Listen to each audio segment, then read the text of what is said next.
सांस छोड़ो, आती जाती सांसों पे ध्यान देना। सांस खींचो, सांस छोड़ो, सांस खींचो, आती जाती सांसों पे ध्यान दो, सांस छोड़ो, ऐसे ही।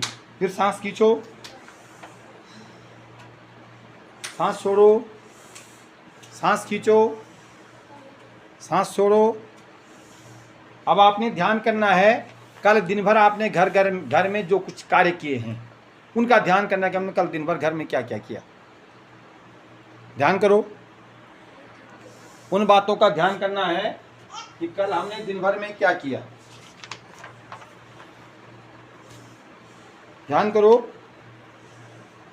मैं सुबह उठी, सुबह उठ करके मैंने क्या क्या काम किया, खाना भी बनाया, रोटी भी बनाई, बर्तन भी धुले, इधर उधर खेले भी, और क्या क्या किया होगा। हाँ, और कुछ किया?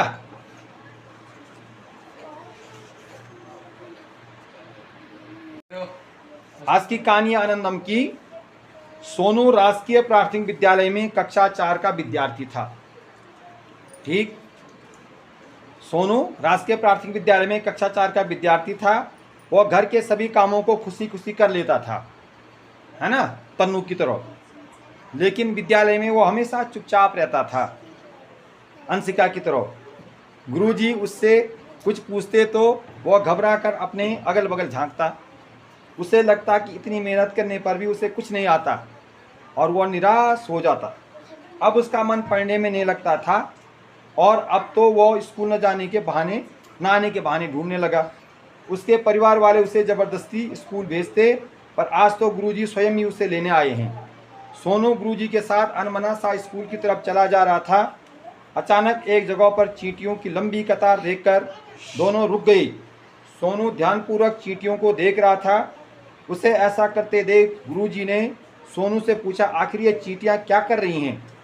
सोनू ने बताया, ये चींटियाँ अपने आकार से कई गुना बड़ा सामान उठा कर चल रही हैं।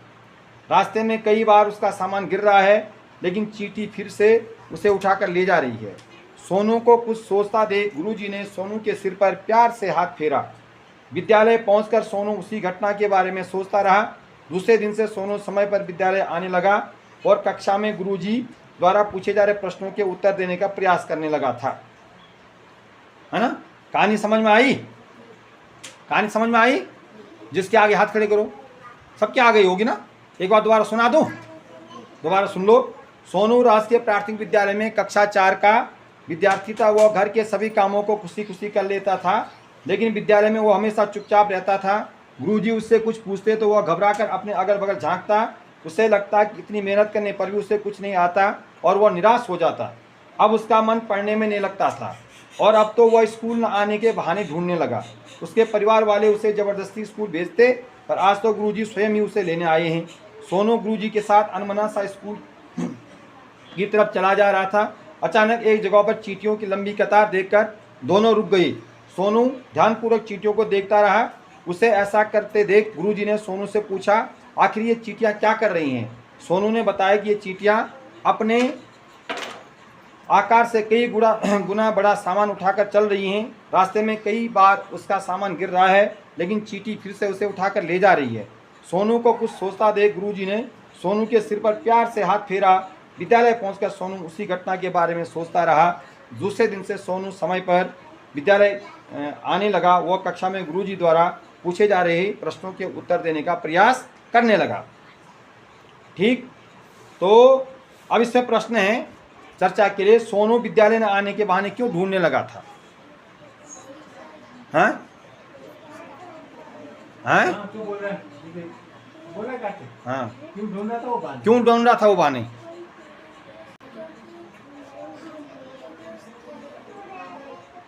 उसके बोलो बोलो। हैं? उससे पढ़ने से डर लगता था। ठीक, पढ़ने से डर। और क्या हो सकता है? पढ़ने से डर लगता था, उसका काम समय पर ठीक नहीं रहता था, वही तो ना। ठीक, अच्छा। और क्या कभी आपने भी स्कूल ना आने के बहाने बनाए हैं? और क्यों? जिसने बनाए हाथ खड़े करो। जिसने बहाने बनाए किसी ने? बहाने तो बहुत बनाते हैं स्कूल ना आने के, हैं? जब आपसे कोई काम नहीं होता तब आप भी निराश होकर वह काम छोड़ देते हैं। कोई काम नहीं होता आप छोड़ देते हैं उस काम को निराश होकर के, हैं? चींटियों की लाइन देखने के बाद सोनू क्या सोचने लगा, हैं? चींटियों की लाइन को देखने, हाँ हाँ हाँ, हमें भी मेहनत करनी चाहिए। ठीक है, तो बाकियों को सांप सूंघ गया क्या? बाकी को सांप सूंघ गया, है ना? सांप ने फन मार दी क्या? और इस हफ्ते की जो यही कहानी है, इस हफ्ते का जो शब्द है वो शब्द है क्या है? मेहनत। मेहनत पे अपनी बात रखनी है आपने, ठीक है?